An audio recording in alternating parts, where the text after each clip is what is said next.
Midnight Music. Coming up this week on Kings of the Rings podcast, after a stellar Money in the Bank, we take a look back and examine what the road to SummerSlam looks like. On top of that, we're going to look at the entire schedule of the rest of the world of professional wrestling, which includes All In, All Out, a little bit of Payback, and then a bit of a fast lane. So sit back, relax, and make sure you're not on Twitter because you probably can't see anything anyways. Thanks, Elon. It is episode 346 of Kings of the Rings podcast, banking on Judgement exclusively on Wrestle Addict Radio, and it starts right now.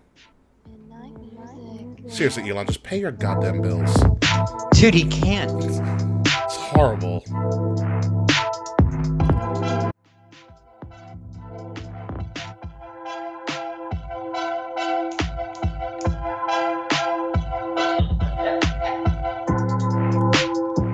What's being the richest man in the world for if you can't pay your goddamn bills? Because how do you think he got rich, dude? He didn't pay his goddamn bills. No, that's very true. That's very true. That's good. When you're rich, you don't have to pay bills. when you're rich, you don't have bills. Yeah, supposedly, but apparently now he bills does. Pay you.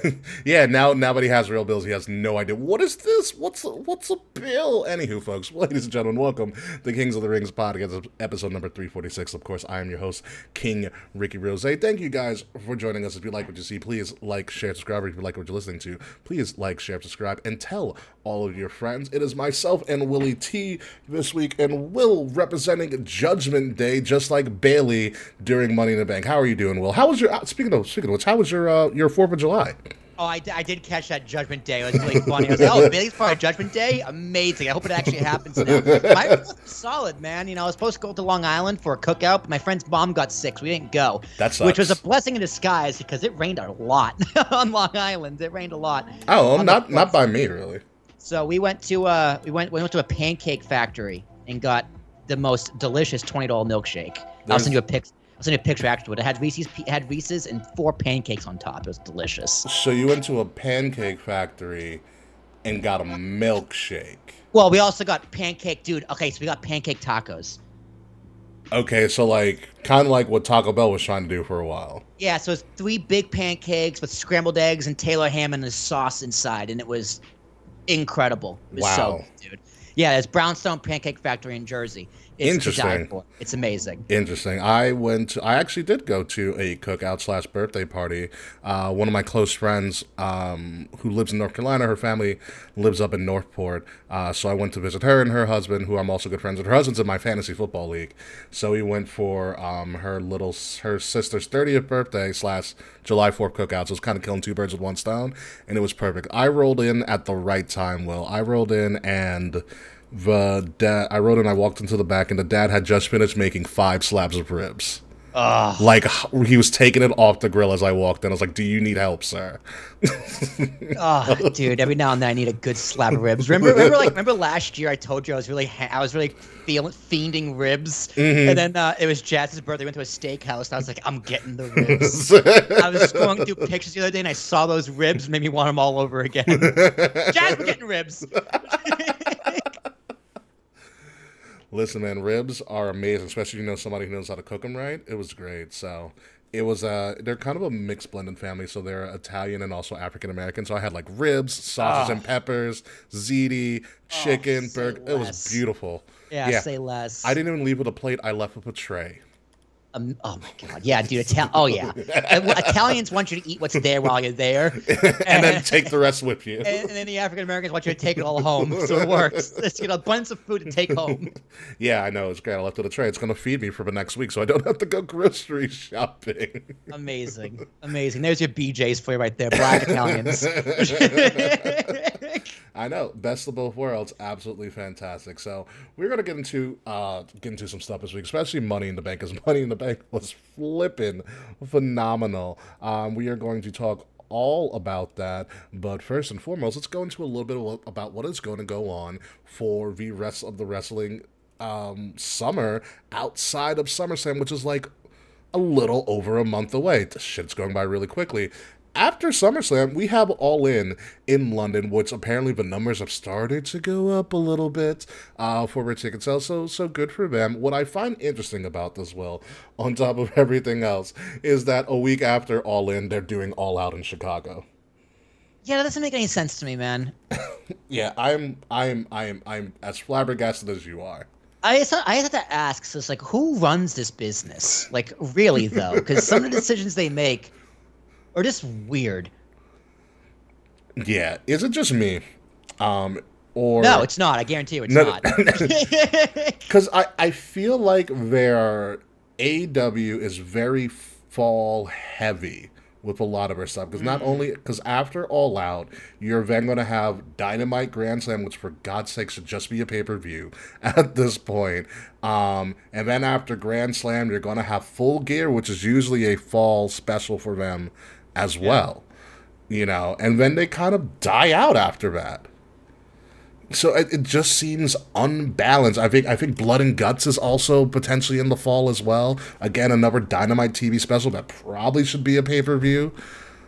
But they just seem so lopsided in one part of a year and kind of everywhere else. Well, I'm fine with the quarterly pay-per-views. In fact, I prefer the quarterly pay-per-views because it makes them seem a little more special when they're not in Chicago. But yeah, I agree. I remember there were too many pay-per-view specials, like Winter Has Come, like The Night Has Fallen, Shamrock Slam, whatever the fuck they called it, you know. Fighter Fest was one of them. Fighter Fest. There was like the raid, like the Jericho's boat cruise. Like there was yeah.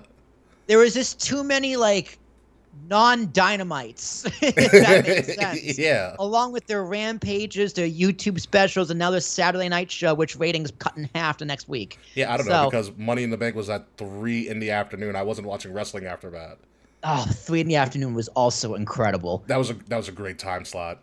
Yeah, with the pre-show, it was like wrestling from 2 to 7. It was great. It was great. It was very nice. But when you watch AEW, like I said, we talked very heavily about Forbidden Door, and it was how great of a show it was. I praised it heavily, but it's just like, dude, you just don't know how to run a business, and honestly, that's what I like about the most about WWE is how they run their business. It's fucking fascinating. Yeah, it's fascinating. It's wildly efficient. I just like the quarterly pay-per-views are perfectly fine, but they should be spaced out. You have All In, which is supposed to be, I guess, your summer, and All Out, which I guess is also your summer, or All In supposed to be your spring, and All Out's your summer. Number one, they're named too similarly, because I don't know which one's more significant. And now you're going to put those two a week apart from each other, so now you've wasted half of your quarterly pay-per-views in a week span. Yeah. Well, actually, no. I think all in was first, right? So it's the bet with Meltzer, right? Yes, all in was the first one. Yes, and we're gonna go all in on our bet. Yes, and then once the bet paid off, like, okay, now we're gonna go all out. Yeah. So yeah, it is a little confusing, especially if they're back to back. I think if one's in the summer, one's in the winter, it makes a little more sense. Yeah. Or something like that. Yeah. Like it's just a lot. Because essentially, like, if you compare it to WWE, and I try not to, but when you space out your pay-per-views, you should be able to build to all of these. And with a quarterly system like AEW was trying to implement, these should be easy builds. Yeah. But how do you build for what's supposed to be your biggest event ever in All In? When the second biggest is like the week before or after. Yeah. And then now you have to scramble to do All Out. Like, I mean, WWE kind of did it with the SummerSlam backlash when Roman Reigns came back and won the title. We were all like, "What the fuck is going on here?" Like, oh, that's what's going on here. Yeah, we like that. You know, yeah, but WWE doesn't really do a good job of building from show to show either. Like Backlash was way different from the build to Money in the Bank. They didn't build off each other; they're almost completely separate. Where I think they fixed it this time because Money in the Bank clearly set up SummerSlam real well. Yes. Real well, and we'll talk about that. So after all of this All In and All Outs and all this fiasco, we also have Payback was announced for Pittsburgh September 2nd. They're doing their premium live events a little bit earlier on, so this is probably going to be Labor Day weekend is going to be Payback. Yeah, because July, early July, early August, early September. Yeah, and what's the October one? Fastlane? It's going to be Fastlane in Indianapolis, October 7th. So they're doing things a little bit earlier on.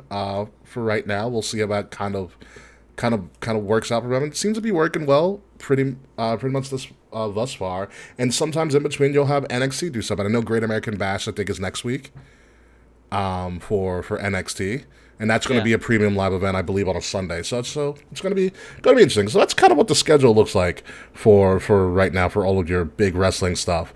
I do love the Saturday pay-per-views. I mean, I did like Sunday, but Sunday nights, because everyone's home Sunday night. Sure. Right now it's like I have to make sure I'm home on a Saturday night, whereas it's like, maybe I want to do date night, or maybe I want to go have pizza at my friend's house. You know, whatever. I have a life. Yeah. But Saturday afternoon was so refreshing. It was great. Oh, awesome. Saturday afternoon was great. Yeah. So can we start doing more PLEs at 3? Yes, I agree, Alexa. We should do more PLEs at 3. Well, let's talk about the PLE that did happen at 3 from London, England. Money in the Bank. God damn it, WWE did it again, and god damn it, the UK crowd did it again.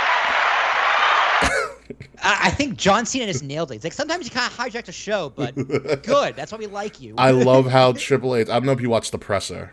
I never watched pressers. The presser's fun. You watch them for me. I don't need to watch them. Yeah. So Triple H was like, "Yeah, leave it to John Cena to put me in a sticky position that I can't answer for afterwards." Oh, dude, you knew what he was. Shut up, Triple H. You knew. Shut up, Paul. You knew what he was going to say. You knew what he was going to say. You let him go out there. You're in charge. Yeah. So the interesting thing about what Paul was saying in the presser, according to Paul, Triple H Levesque, he said the gate for Money in the Bank, I believe, was the largest gate in the history of WWE. Money-wise. Largest arena gate, not stadium gate, largest arena gate. He made that specific. Interesting. Yeah. I wonder how much has to do with UK inflation, because UK inflation is fucking nuts. Yeah, we had someone respond saying that the prices were kind of wild. He also said, because I'll pull it up because I did tweet about this like right after the show. Yeah, Money in the Bank, highest grossing arena event in the history of WWE. SmackDown, highest grossing SmackDown in history. Wow. Yeah. At that point, I was like, give London a WrestleMania. And we were going to talk about that. But let's go down some of the crazy stuff on the card, particularly Priest won. Priest won the men's Money in the Bank. And also, number 2, no one fucking cashed in on the same night. Thank God. Thank God. Yeah. Yeah, man, hey, I told you all this was happening. Priest was going to win. It's like my gut was telling me, like, it makes the most sense. He's a dark horse. He needs it the most. And the story of Raw is surrounded by Judgment Day. Yeah, Judgment Day runs Raw. They've been teasing the breakup of Judgment Day between Balor and Priest. It's like, yeah, Priest has this thing, and it's always better on a heel. Doesn't make sense to go on Logan. He doesn't need it. He's there to bring eyeballs. It'd be cool for Logan to have it, but he would never be there to use it. Yeah, LA Knight. LA Knight, I was like, he's on SmackDown. That was my thing. He's on SmackDown. I know you can cash in anywhere, but then you got to move him over to Raw. So. Oh, because cashing it on Seth is what you mean. Okay, I gotcha. Right. Yeah. So it made the most sense to me that a Raw superstar would win, even though LA Knight would move over. But if LA Knight was going to win, they would have just drafted him to Raw. Yeah. Priest also looks big. Like, he looks like he looks great. He looks fantastic. Yeah. And he won his match. It's also a reward for how good he did with Bad Bunny, carrying him through that match. Yeah. And he won his match, too, on Monday.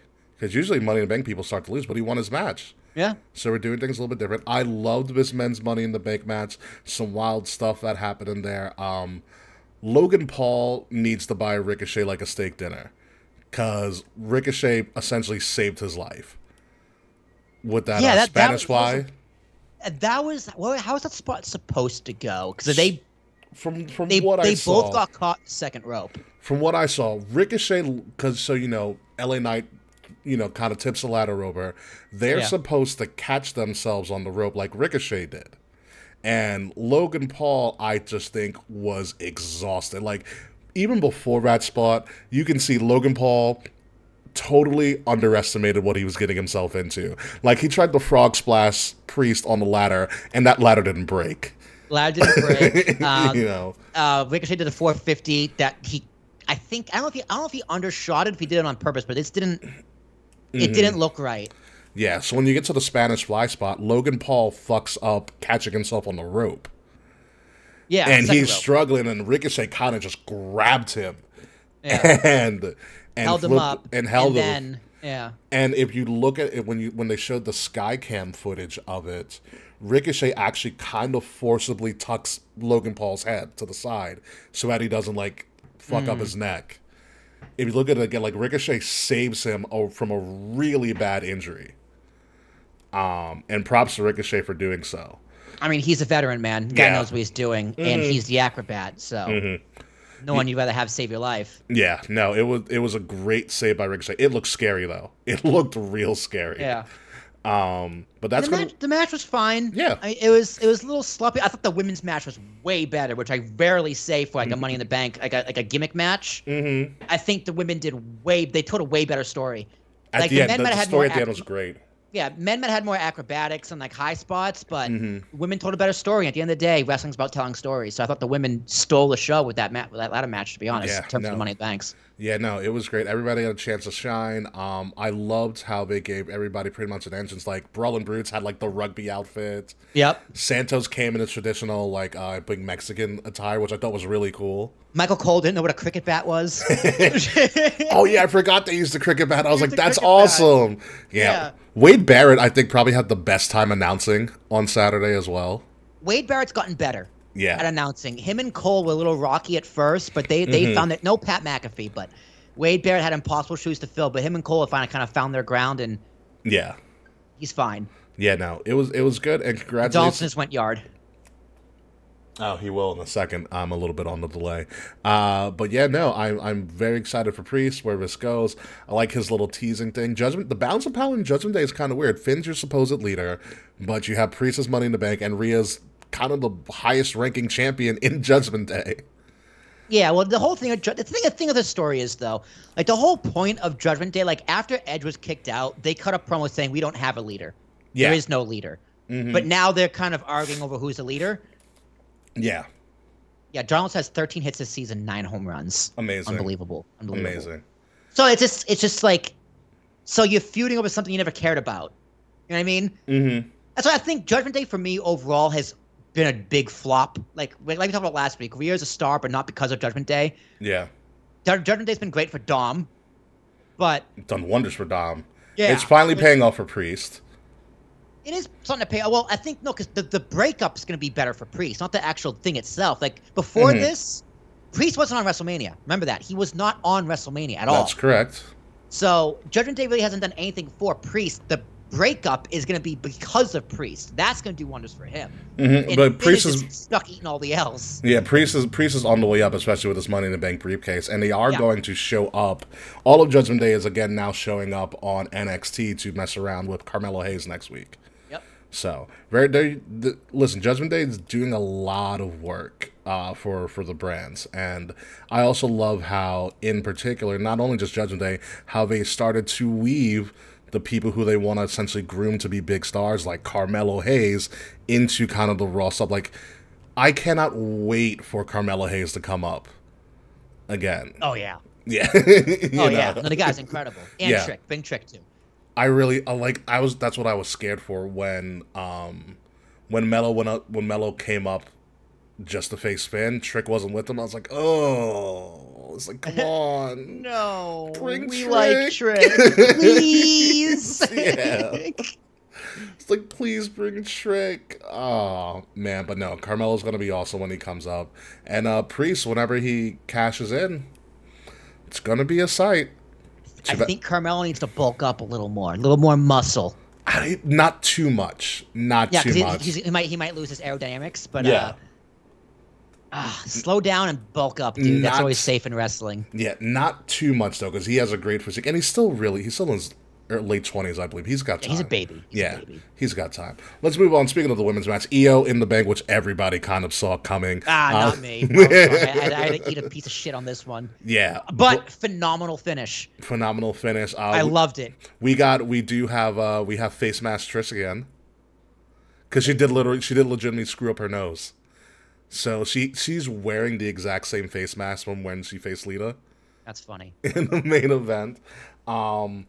Yeah, this match was great. Iyo was Iyo. I still don't know for the life of me how Iyo did the moonsault off of like the giant ladder and not fall out of the ring. Because she got crazy, close. Man. Yeah, she's crazy, close. Man. She's fucking crazy. But Becky and Trish had their storyline with Zoe Stark. right? Bailey pushed Iyo off the ladder, and she's like, "Fuck both of y'all with this bullshit." She's literally just like, you two, both of you, if you stood a few this past year, been holding me back. Fuck both of you. You're cuffed. I'm going up. The visuals are great. I loved the use of the handcuffs. Yeah, I love the handcuffs. Yeah, love the use of the handcuffs. I also love Becky Lynch clearly doing cosplay as Rogue from X-Men. Oh, that's who she was. It was Rogue from X-Men. Yeah, I was trying to figure it out. I was like, Ricky's gonna know. I'm gonna like it. Oh, I knew. Charles and I knew it like as soon as she came. I was like, oh, that's Rogue. Fucking knows. Unfortunately, Seth didn't come out as Gambit because that would have been right there for him, but it didn't happen. Ah. No one else really came out as anything, to be honest. Yeah, no, that was a little underwhelming. I was expecting Zelina to come out with something, but she did not. I did love Zelina always finding a way to use the chancla as a formidable weapon. Yeah, it works. It works. The code red that Selena used, the Zoe Stark, was... Dude, Zoe Stark was like, fuck this, I'm actually tucking my head. I was like, dude, that made me pop. Honestly, it's kind of weird. When I watch wrestling, when I really like something, I laugh at it. Yeah. So, like, that happened, I was like, like, when I enjoy wrestling, I laugh at it. It's weird. Yeah. But that spot pops me really hard in my living room. Yeah, that code red, whew. Man, that was a rough spot. Ow. Yeah. Ow, dude. Was it just me, or did like none of the tables or ladders or anything break the way they were supposed to for the Money in the Bank matches? Well, yeah, I always wondered that. Because I saw that the Logan spot specifically. I'm like, was that ladder supposed to break and it just didn't? It's because of the way they didn't hit the Spanish Fly clean like they were supposed to. I also think the ladder wasn't necessarily supposed to break because I think you would rather have it not break so it would hurt less. Well, no, you want to have it kind of you want to have it break. It only breaks when I fall from distance. It's like a high distance. Yeah, because it's more force and momentum coming down, and it's physics, really. Yeah. Right, but you typically don't put someone through a ladder. Usually, like they go through the ladder by themselves. Yeah. Like when's the last time you saw two people go through a ladder like you do a table? It's probably an NXT ladder match of some sort. Maybe. Yeah, but it's all about how much force is coming down. But like, if it doesn't break, then all of that force comes back up and hits you. So like, if you break it, it kind of goes down. So you're not taking like all of that. That's what I'm thinking. So like, it not breaking kind of sucks. It's like when tables don't break, that fucking hurts. Like knocks the wind out of you. Yeah. You're like, ooh. Yeah. Shit hurts. But no, the handcuff spot was great. I loved how it was Becky and Bailey that got handcuffed, because you can it's a symbolism like the two people who are the four horsewomen who always get the spots handcuffing everybody else. Now they're handcuffed and they can't go any higher. And I think it was a cool visual. Yeah, it was great. Cool visual. This is going to be fantastic for Iyo. She's cashing in on Asuka, I think. Yeah, for sure. I think she's cashing in on Asuka. That's the feud you want, dude. That's a good Mania feud right there. Oh my god, can you imagine the promos for them? No. I'm gonna have no idea what they're saying. That's the best part. They're just gonna be screaming, and then like Io's gonna be like, "Bitch, bitch." I'm about it, dude. It's gonna be so much fun. So we have Mr. and Miss Money in the Bank. So let's play a little bit of a game here, since we have some time to kill. Who cashes in first? Ooh, Iyo. Really? Yeah, I think Iyo. When does she cash in then? I think that's at SummerSlam. Okay. Because they're really going for that triple threat at SummerSlam, which I think is gonna be amazing. Oh yeah. And you want Rhea to have a nice long run with that belt. Mm-hmm. So I think at SummerSlam would be good, and you got a good feud going into the fall. Okay. When Priest cashes in, I don't think anytime soon. I think he has to hold that for a little bit longer. Dude, honestly, I could see him going the full year and then letting it expire. Because that's never happened before. I would hate that for him so much. They say it's good for a full year. No one's gone the full year and holding it for a full year. People get close, but it hasn't gone a full year, yeah. The longest was what? Ziggler? It might have been Carmella. Carmella took forever. It was Carmella. Yeah, it was Carmella. She cashed in the night after, and that was in the SmackDown after. SmackDown after, yeah. It was New Orleans when we were on a plane. Yeah, I'm glad we were on that plane. Well, that was the Carmella cash-in. That was the Shinsuke debut too. Yep. I think Bobby Roode was on that show too. No, Rude debuted SmackDown. Roode was the next year. Rude was SummerSlam. Ah. Something like that. Yeah, Rude was a post SummerSlam debut, which is good. That was also the same night that Shelton Benjamin returned. Shelton Benjamin. Yeah, back in catering somewhere. But let's move on. Good for Iyo, man. Happy for her. She definitely deserves it. Yes, and then the cinematic match of the night, clearly, the Usos, in a tag team match, defeated Roman and Solo, with the MVPs of this match being... Unbelievable. Yes. The MVPs of this match being the London crowd, with stand up if you hate Roman and sit down if you hate Roman. God, I love a London crowd so much for that. Roman finally taking a pin. Granted, it was in a non-title match. Granted, it was also in a tag team match. Roman Reigns, the undisputed Universal Heavyweight Champion, a.k.a. the man who walks around with 3 belts because he's that big of an asshole, took a pin and ate the pin for the first time, 3.5 years? Yeah, December 2019. Yep, 3.5 years, with Jey Uso pinning him. Jey Uso is the first person to ever pin Roman in a WWE ring when Roman was originally part of the Shield. So Jey Uso pins him again, and is this the end of the Bloodline storyline as we know it? I don't know, man. I mean, where else do they go from here? Like, it did feel like the end of the story. Like Michael Cole said it best. Roman Reigns has lost his mystique. He has lost his invincibility, and he has lost pretty much his dominance. And that's exactly what I felt when he got pinned. I was just like, oh, it's over. Like, I felt like he lost the belt. Yeah, but he kept the belt. Yeah, it does, but it's just the reverence we have towards Roman Reigns is it's not this, for me at least, it's not the same anymore. It's going to be very interesting to see how he bounces back from this and what happens moving forward. But like, this was wild. I really thought he was gonna hold that streak until he lost the belt, which I think he should, because now it's just like, well, he already lost. So it's not as big of a, whoever beats him, it's not as big of a deal. Like, it's almost gonna sound weird. You got to build Roman Reigns back up now, because he's been taking L after L after L. Because think about it, WrestleMania he won. Yeah. He hasn't won or looked strong since. He took Backlash off. They lost. Solo took the pin in Saudi. Yes, he did. Roman took the pin in London. Yeah, and then also Roman's been taking a lot of kicks. Yes. As well to the face. A lot of kicks. A lot of kicks to the face.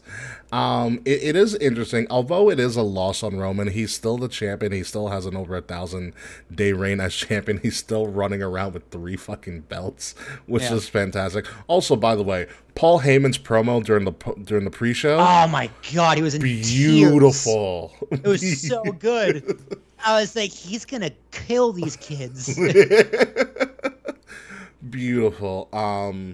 But to me, it's kind of just a dink right now, because there wasn't anything like of significance on the line except for pride, but it still showed how great of a story it was, because the crowd was just eating this up. And it shows you how far they have come. Now, the thing is, what's on the line? What's next for Roman here? Because again, it's still kind of it's a little bit of a dink. He's still the champion. I think you put Jey versus Roman at SummerSlam for the title. I agree. I think that's the next logical step. And I honestly, last week I would have said Roman wins. This week I'm saying I wouldn't be shocked if Jey won.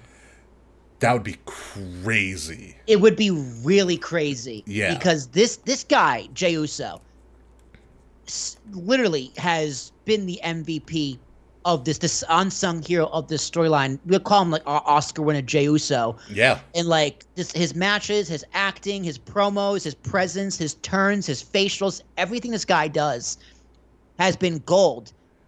But I still don't think he's the person to take the belt off of him. I don't think it's like can Jey Uso do all of this on his own outside of the Bloodline storyline? Like, could Jey Uso do this with an LA Knight?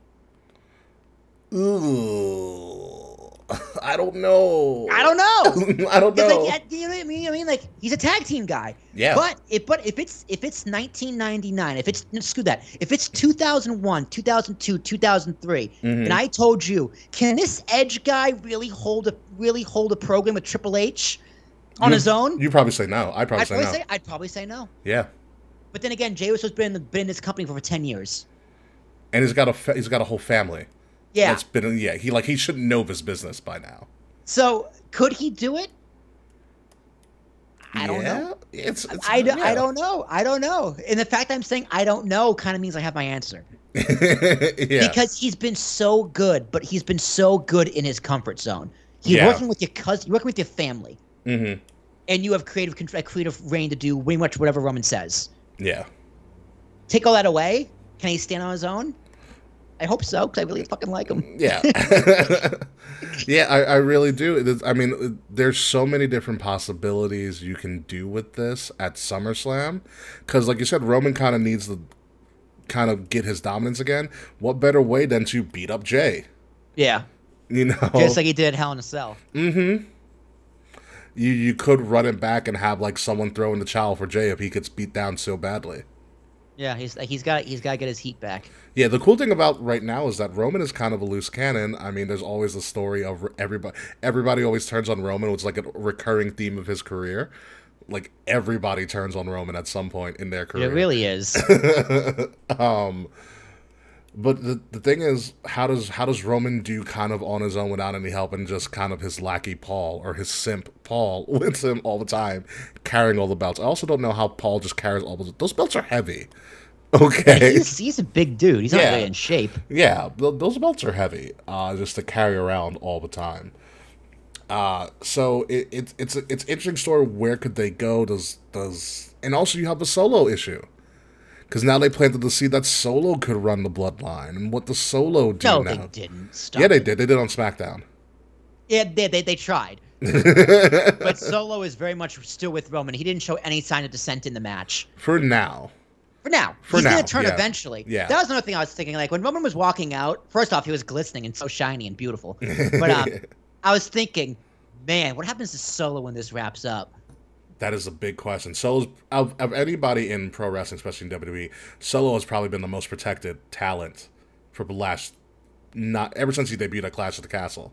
For sure, but did Usos come back being tag champs and continue their thing? Jey Uso can go on his own. Solo, without the bloodline, is a nobody. Because he can't speak. Exactly. His in-ring is fine. He's protected by the talent around him. Yeah. He doesn't have the opportunity to speak. So it's like, once he's on his own, what's going to happen to Solo? It's like, oh yeah, this kid's still green. Yeah, unless he betrays Roman and goes with his older brothers. Yeah, which I think he's going to do eventually. Which I think I was telling Charles. I think I was talking to Charles about this when this happened. Here's the stupid, dumb, marky, ridiculous scenario. I want Solo to turn on Roman. And so all the Usos are kind of back together. All the direct bloodline Usos are back together. And then all of a sudden, I want them to put Rikishi's yellow sunglasses on Solo. Yeah, to have him dance. And then, they all get on the line and start doing the dance. Well, dude, that was my fantasy drafting. Why I drafted what's his name, the Quincy Elliott. Yes, that was me his whole gimmick. And then they all give Roman a stink face, all three of them. Yeah, at once. all at once. So much hips and gyrations. It'd be amazing. That's my future for Solo. Usos and Solo just start doing the Too Cool Rikishi dance for the rest of their career. That's how they become faces again. That's how they become faces. But I love where this is going. We have on Friday from Madison Square Garden on SmackDown the trial of Roman Reigns. The Usos are going to put Roman on trial, which is going to be interesting. What the fuck does that mean? I have no clue. I'm not going to be there for it, but I'll be watching it from my living room. Like I was saying, like he's no longer a tribal chief? I guess. I don't know. So you guys left the bloodline, now you're going to try and take over? Now you're staging a coup? See, I told you, dude, it's Revolutionary War. What'd I tell you? It should have been a revolution. Wouldn't this be more of a coup? Oh, Law & Order SVU Us is really funny for us. That's a really good one. Law & Order SVU Us was a meme somewhere. That is a really good one. So who knows? MSG SmackDown is going to be pretty crazy. You have Roman, you have the Bloodline, Edge is coming back as well. He's going to be on the Grayson Waller show. So That should be fun. Yeah, it's going to be fun. Speaking of Grayson Waller, he might check some John Cena. I almost screamed when I heard John Cena's music. I said, "Excuse me?" Yeah, I laughed. Again, I laughed. When I like wrestling, I laugh at it. I was like, I fucking love this guy. Yeah. I was like, but what are you doing here? Yeah, I was like, he started talking and he was rambling, and at the point I was like, "Get to the point, John." Yeah, he's like, we get it. You're surprised, and usually you chant "I suck," but now you're singing my song, which I popped for. I'm not gonna lie, I thought that was really funny too. He's like, "Yeah, I'll sing my time is now." I was like, "They were." But it's like, "Yeah, John, why are you here? Get to the point." And he's like, "I'm here to potentially bring WrestleMania to London," and the place that might have been the biggest pop of the night. It was. Yeah. But here's the thing: why tease it? I think it was a very clever. It's not a tease. I think that's smoke and mirrors. It's not a tease. I think here I'm gonna break this down because I'm gonna do a Watch the Throne about how this is probably gonna work. I think that's them telling them we're bringing WrestleMania overseas to London. We just don't know when yet. Yeah, say this. Why not announce it then? Because they don't know yet. They don't know when.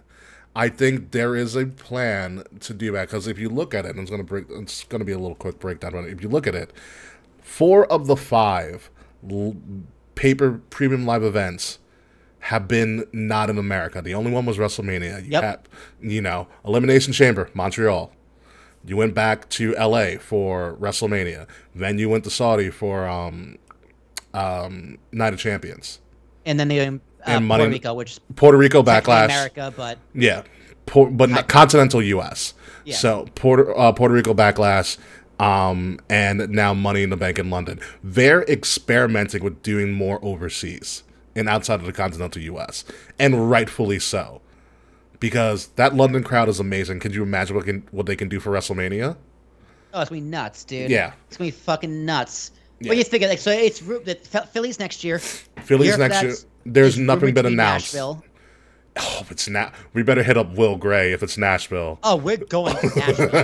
I know a handful of people in Nashville. Like, we're gonna be there for like a week. Oh yeah. Yeah. Oh yeah. It's gonna be awesome. Yeah. So no, the only one that's confirmed is Philly. They have not announced 41 yet. But I'm going to go out on prediction and say by WrestleMania 50, there will be at least one WrestleMania that is going to be in London. So somewhere in the 40s, I think it's going to happen. 50 is going to be in the continental U.S. Guaranteed. Yeah. No, I would say I would probably guess 42 or 43 or 44 will be in London. L.A. London, excuse me. Yeah. Do you wish they do 50? Did they just do it on the moon?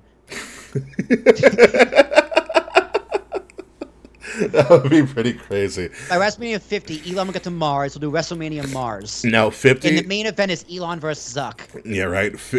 That might actually happen. I know. Isn't that nuts? Oh, no. Elon's mom said he can't do it. Really?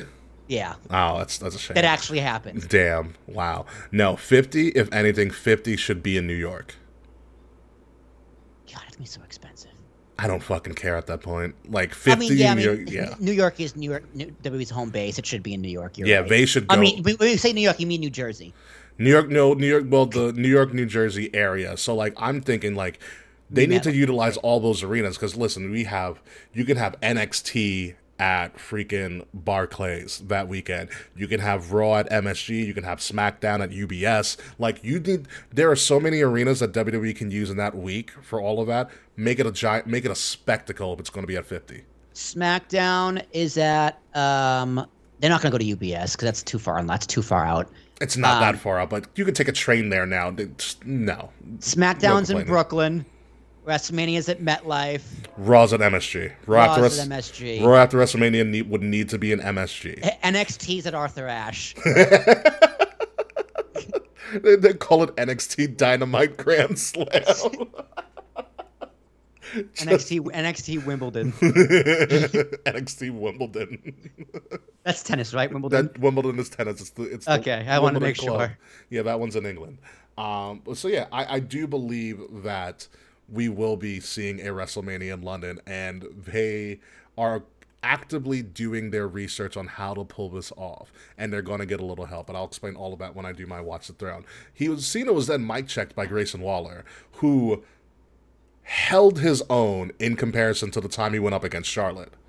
Yeah. Because I don't know if you saw the clip with him and Charlotte. Charlotte made him look bad. Yeah, Charlotte, didn't do him any justice. That's for sure. He also looked flustered to be in Charlotte's presence. I mean, as well. So much plastic in one place. But in this instant, Grayson held his own.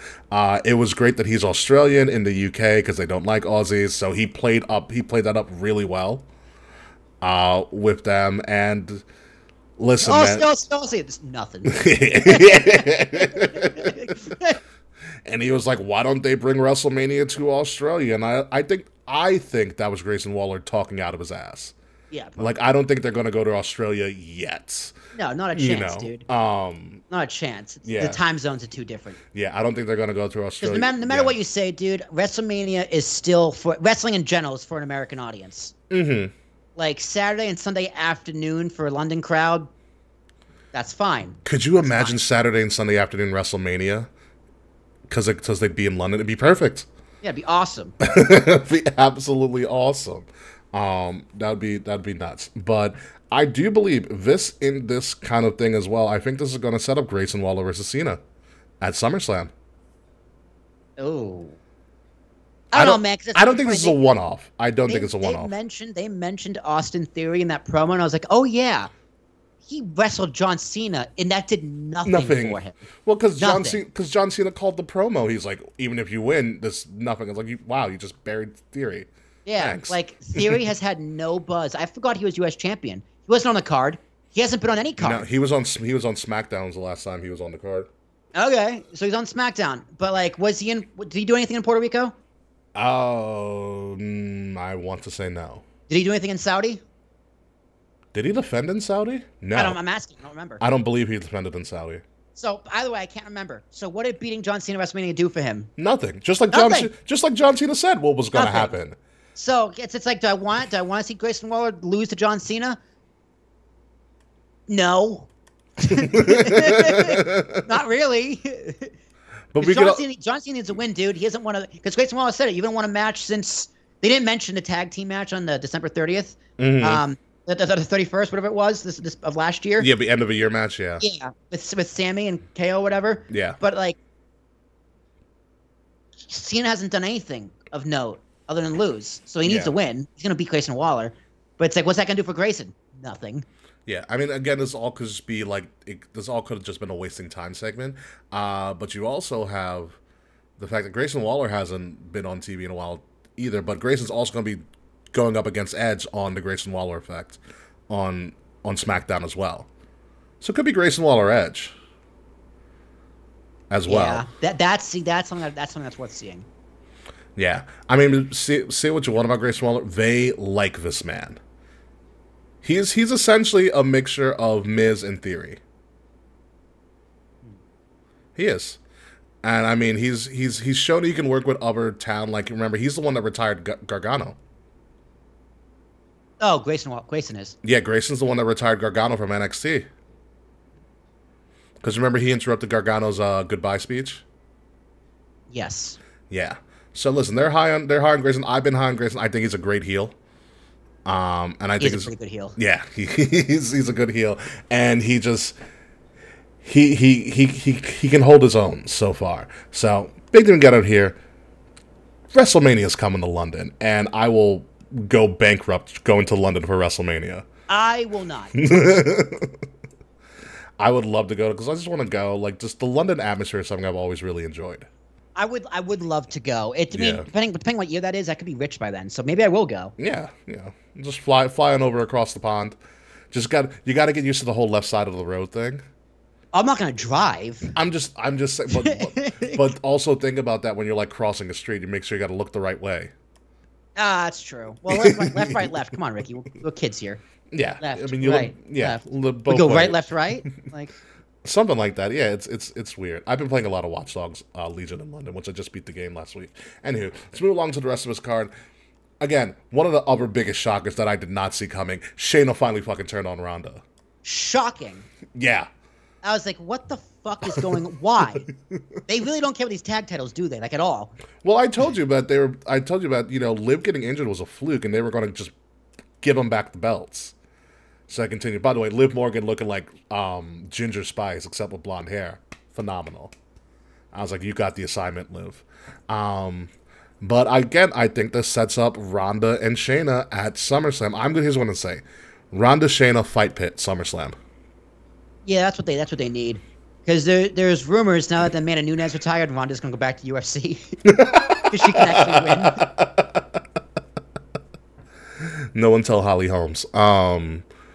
Yeah, right. Ronda, yeah, she'll fuck up Ronda again. Or did Ronda fuck her up like 3 times? No, Holly, no. Holly's the first one to beat her. She's the daughter of the blonde one. Yeah, daughter of a right, preacher. right. Yeah. I was thinking of Liz Carmouche, whatever her name is, the other one, the brunette, the big titties. Who? The fighter who couldn't beat Rousey. Not Misha Tate. Misha Tate. It was Misha Tate. I was thinking of Misha Tate. Ah, gotcha. Yeah, now I do love and Fretch. I see your outdate thing. That's dirt sheet stuff. So we don't know what her contract is. But I love the Shayna. I love the Shayna turn. I didn't see it coming, but once I saw it, I was like, oh, finally we're gonna give Shayna something. Did you watch the promo on Monday? I did not. Okay, so here's how it goes, because you will love everything about this, Will, because it's totally stuff we talked about on this podcast, specifically you. Ronda's in the ring. The second she's about to speak, Shayna's music hits. Amazing. And Shayna goes, I think I speak for everyone when we say we're tired of seeing you try to speak on a microphone. Facts. And so Ronda seems blindsided because Ronda's like, I've been for you. I was like, we've been friends for so long. I've always been there for you. And Shayna's like, Shayna literally goes off. She goes, she mutes herself, but she wants to say, you're such a narcissistic bitch. And she's like, where were you when I was putting rings together just so I can get on the card for maybe 30 people? Where were you when I was filling out applications just so I can think about getting a tryout?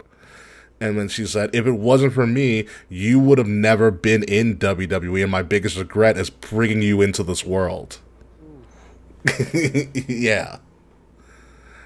So it felt like she was letting off some steam. Like this might have been some real like heat. She was like, I worked my ass off, and you just waltzed in right through the back door to WrestleMania. Yeah, storyline. I think they're still friends in real life. No, I definitely think they're still friends. But I'm just glad. Steam, heat. Yeah.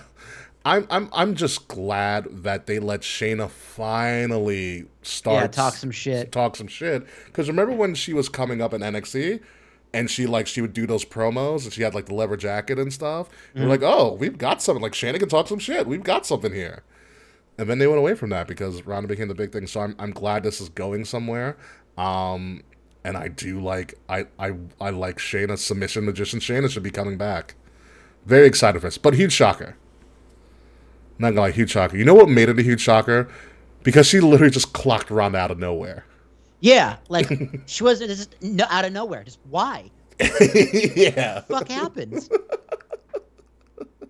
Even Liv was just like, what am I watching? She's like, what the fuck?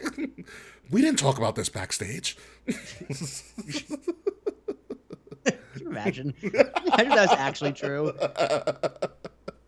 Honestly, I wouldn't put it past the town because I know the town just likes to rip everybody on like live TV from time to time. So I wouldn't put it past them if they were like, "Yo, they got out of the production meeting and then like they kept Shayna and Ronda like, all right, Shayna, you're gonna turn and just not tell them." like Liv, you and Raquel are going over, but here's how, and then in the back of my mind, that's not how, not at all. Here's how it's really gonna happen. Finley's just trolling. I honestly, if I was in that position and I had confidence in my performance, I would do the same thing. Yeah. Like not all the time, but like from time to time, you know. Because sometimes it's good to have like a real guttural reaction. Facts. Especially someone can't act. Exactly. Yeah. You force it out of them. So that was good. So Liv and Raquel back as the tag team champions. Shayna and Ronda I really hope they set up Fight Pit. Moving along. Cody and Brock 3. Like we didn't see this coming because Cody and Brock 3 is coming at SummerSlam because we all saw this coming. Yep. You know, we're not going to talk about Cody and Dom at SummerSlam because Cody kind of just beat the crap out of Dom pretty handedly. Yeah, it's pretty nice. It's fun to watch. Good. You know, what I enjoy, and originally on SmackDown, Michael Cole had said that was going to be the main event. And that was clearly a mistake. But everybody on Twitter was like, "Oh, why is Cody and Dom the main event?" I was like, "Guys, Brock's coming back. Like, that's why that would have been the main event." It wasn't. But Brock came out on Monday because Brock probably didn't want. Brock probably didn't. Cody was going to main event Money in the Bank. I did see that tweet. I was like, this can't be real. Yeah, He's stupid enough to fall for this. Michael Cole said it on SmackDown. People were like, "What the fuck?" Yeah. But I bet you it was because Brock didn't want to fly to London. I bet you that's probably what it was. Thank God, dude. I didn't want Roman Reigns being pinned in the middle of the card. No, it's a good call. What I found interesting about Cody's gear, what someone pointed out, Cody flipped the color scheme of his gear. Instead of it being like red, white, blue, it was blue, red, white, like the colors of the Union Jack of a British flag. That's funny. Yeah, so the predominant color was blue on his gear instead of, red, white, and blue. So he switched the colors around. I was like, oh, that's crazy. What is also crazy about Cody coming out, that UK crowd knew the first and the second verse of his song. Dude, I can't make out what the fuck the words say. I would need like lyrics, the sheet music. I just want to go to one of the meetings where like the UK crowd figures out all of this. Like, where's the Reddit board for all of this? Yeah, who's the composer? Like, getting the crowd in order. Yeah, we're all gonna chant this at this time. Seriously, like they have songs, they have chants. Like where's do they practice in groups? Like, do they get graded on how they do? Like, I just want to know. I just want to be a part. Out? Like, no, you can't sing anymore. Your voice sucks. Yeah. I just want to know, how does it go? Do we all get drunk at the same place and then come together? Oh, yes, of course. Well, that's a given.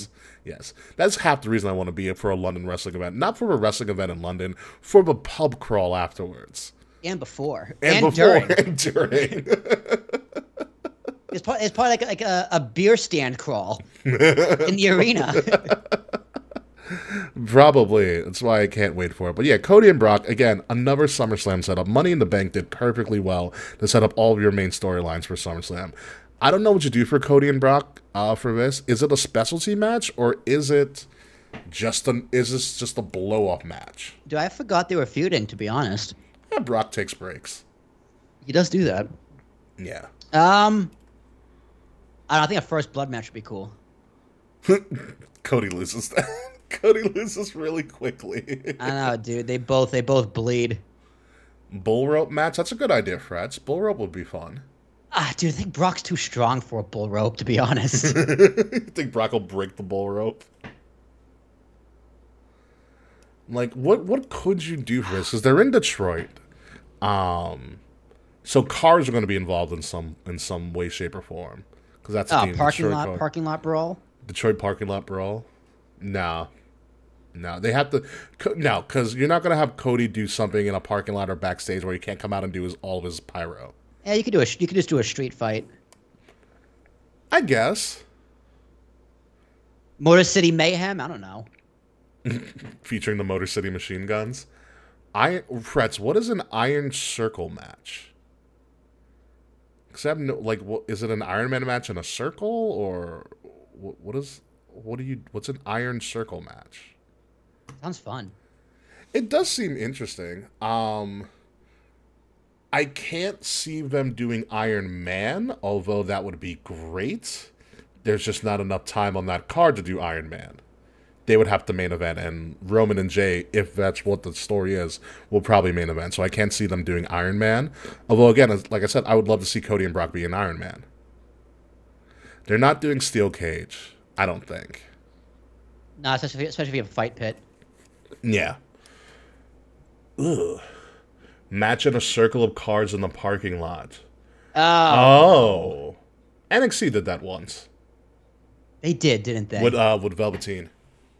That's right. They did do that. It was Velveteen and Adam Cole. It was kind of cinematic in nature. Yeah, that was fun. Yeah.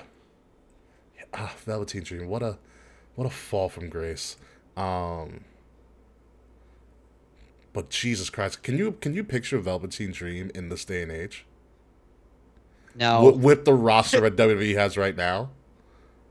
God. It'd be a lot. Cena and Eddie. Iron Circle would be pretty interesting in front of cars. I don't know, but it's going to be interesting to see what the payoff is. That's going to have implications on what's going to happen with Cody down the road. But it also could be like Brock's just final summer farewell, because this is the end of the Brock season. Brock doesn't work fall. Watch football. Yeah, and hunts. Exactly. This is the end of the Brock season. Okay, Brock's gonna take a little time off. He'll come back for the Rumble, get his Mania post, blah blah blah blah, and then he'll kind of chill out, do stuff here and there, and then by SummerSlam again he's gonna be out. So this is the end of the Brock season. So Brock's gonna do something. He has to top last year when he brought out the tractor in the Last Man Standing. Good luck. It is gonna be hard. But I think him and Cody are going to put on a show. But I'm excited for it. I'm excited for SummerSlam. They did a great job building SummerSlam. They got a full month to build it. And like I said, you have all your key places in play. Oh yeah, Drew came back too. Of all the things that happened, the last thing we're talking about is Drew McIntyre came back. Awesome. I forgot he came back, but I remember how awesome it was. Because you know what it was? It was like we had Damien winning, then Shayna turned. Okay, then John Cena came out, and you're like, what will they think of next? Oh yeah, Drew's coming back in the UK, because no shit that would happen. Yeah, and Michael Cole's like, I guess the rumors aren't true. Well, there's a big rumor about Drew doesn't have a new contract. Why is he there? I don't know. Yeah, dude, he's not gonna be working without a contract and doing something physical. Yeah. So like, what if he did the kick and like tore his ACL or like blew out his knee without a contract? That's a lawsuit. Yeah, no, yeah. He's on contract, idiots.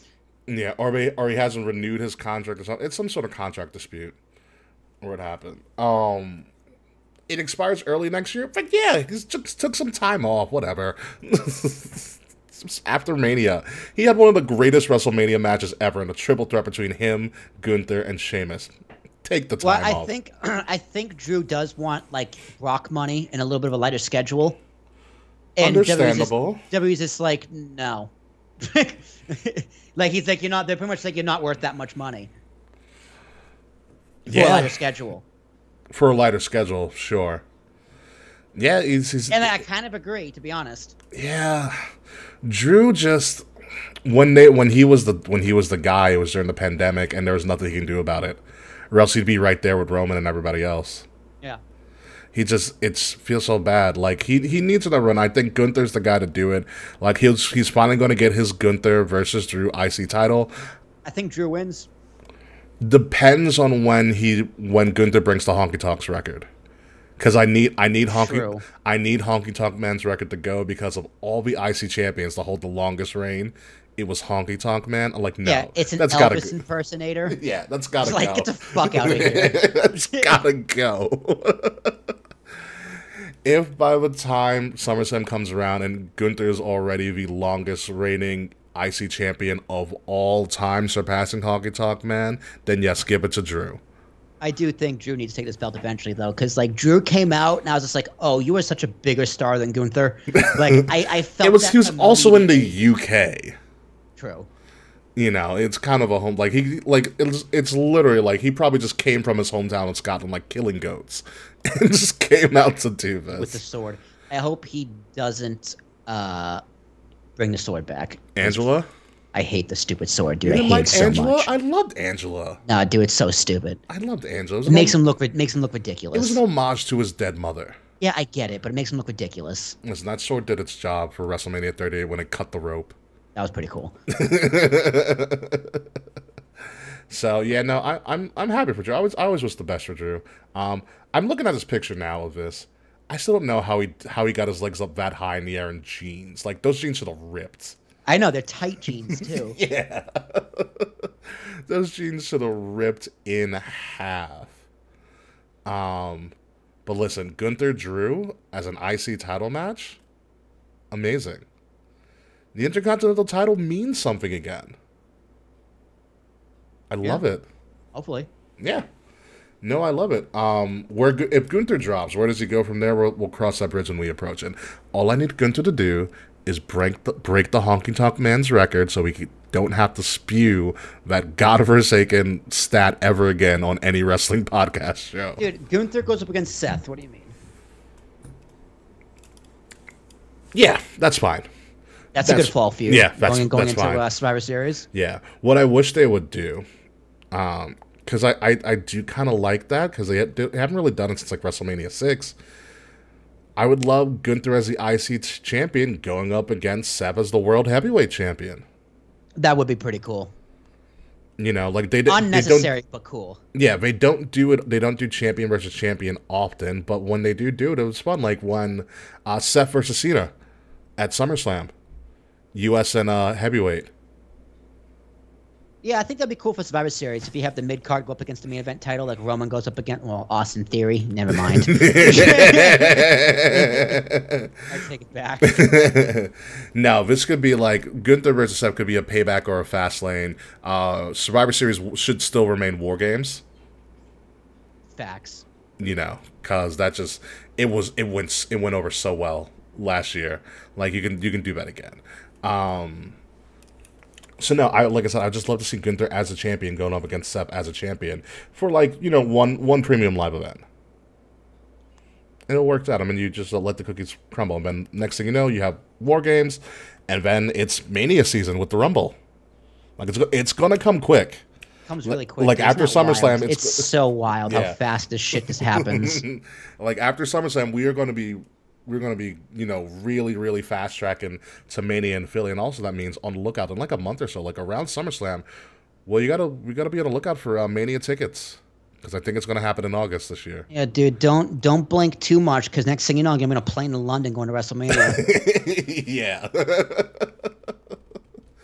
We're going to buy tickets. I'll have cash. I'll have cash by then. Yeah, we'll be fine. We'll be fine. Philly, like, I can't wait to go buck wild in Philly. So many cheesesteaks. Many cheesesteaks. Oh yeah. It's gonna be great. Philly's like my second home. It's a fun little ditty. Anyway, folks, that's all we got this week. Good solid hour. Money in the Bank was pretty much the biggest thing going on in wrestling right now, because it was that damn of a good show. And a good show really sets things up for the future, and Money in the Bank really did that.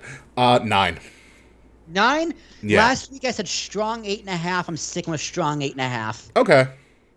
Yeah. I think everything worked the way I it wanted was Roman to supposed win. I'll say it. Fuck it.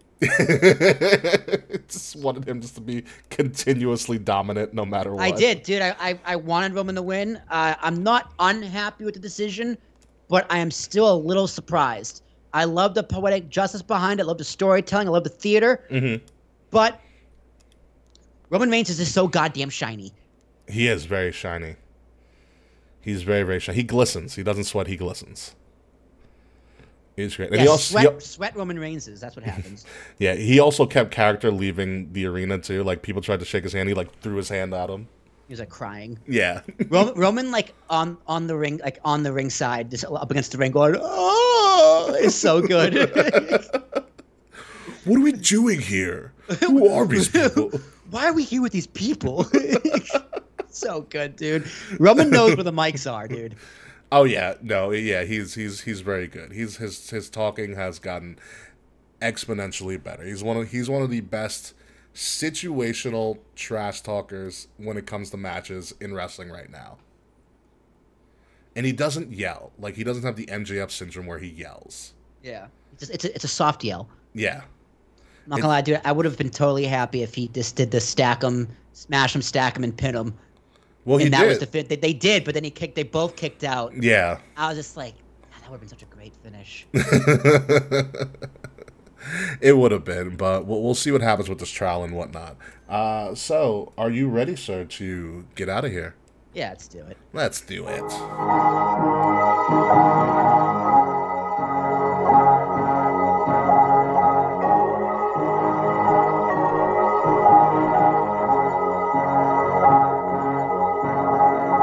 Seriously, when did the O's get up 4-2? Anywho, folks, ladies and gentlemen. 6th inning. So the cameraman almost died. Did you see that? No, I missed it. I'll watch the replay. Anywho, folks, this has been Kings of the Rings podcast, episode number 346, banking on Judgement, because WWE is banking on the Judgment Day to carry a lot of the SummerSlam feud moving forward. I've been your host, King Ricky Rose. You can find me at Ambassador Biggs across all social media outlets when I decide to return, BIGZ Ambassador Biggs. More importantly, you can find Kings of the Rings podcast at KOTR_podcast across all social media outlets. Like, share, subscribe, leave us some 5-star reviews. If you want to listen to us each and every week on your favorite podcast outlet, make sure you are subscribed to Wrestle Addict Radio, the cure for the common wrestling podcast, and follow Wrestle Addict Radio socials at Addict_Wrestle on Twitter and Wrestle Addict Radio everywhere else. The links to all of our stuff are in the description below, wherever you're watching us or you're listening to us, including a link to our pretty awesome merchandise store. Will Tarashuk. Ladies and gentlemen, my name is Will Tarashuk, T as in Thomas, ARASHUK, your professional podcaster. So if you need help hosting a podcast or let me interview you on a podcast, just let me know. Will Tarashuk, T as in Thomas, ARASHUK. So I'm actually coming up with that offer, Ricky, believe it or not. We did a podcast on Monday about her app called Hubbub. Hubbub? Where it's a polling app. So it's like you get more accurate polling data by using social media. So what it does, like say you had like 10,000 people answer a poll on like what they think about Roman Reigns. Okay. And so it splits it up, like, 40 people think he sucks, 40 people think he rocks, and 20% don't care. But it also breaks up by demographics. So in that polling data, it skews up. So like 30% of people who don't care, of those people who don't care, are women, which 30% of those women are wrong. Yeah. So that's what it does. So you can pretty much gather, host, buy, and sell data based off the polling results, and you can make money off of it. So it's a very interesting concept. That podcast will drop in a few weeks. That's what the Hubbub is all about. Feed and anywhere their social media channels are. So yeah, check that shit out. That's what I do. Yeah, that's what the Hubbub is all about. So ladies and gentlemen, when we come back, folks, we promise that K Murphy will return, or Kayfabe. We promise, hopefully, that K will be back. We're going to start the build to SummerSlam. AEW will probably have not even started their build to All In or all Out. It's All Out. No, it's All In. I don't remember. There's a lot of alls happening in a short period of time for AEW. So when we come, I'm going to try to sort all of that out and, just keep talking some pretty good wrestling, because the summer of wrestling has been really good. So folks, goodbye, good night. We'll see you soon, especially if you're joining us on the post show. And fuck you, Slack. I wish Slack would go to London too.